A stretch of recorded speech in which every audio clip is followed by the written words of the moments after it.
It's a big operation for Russian forces.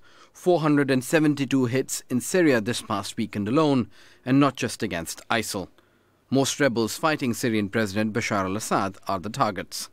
Today I've informed our Iranian friends of these issues.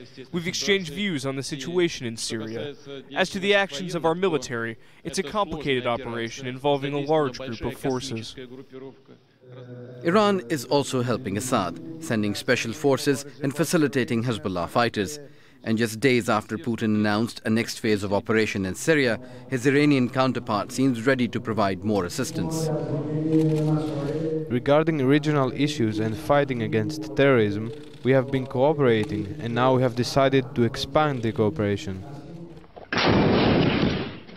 The war between anti-government forces and the army of President Bashar al-Assad has been going on for nearly 5 years.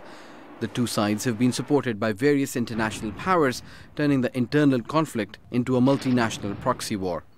In Tehran, Russian President Vladimir Putin said a political process is what's needed and says only Syrians should determine who runs their country.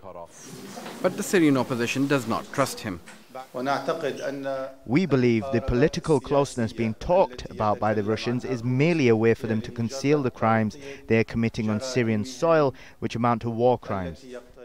The future role of the Syrian president remains a sticking point for any prospect of peace talks. Russia and Iran say he should be involved.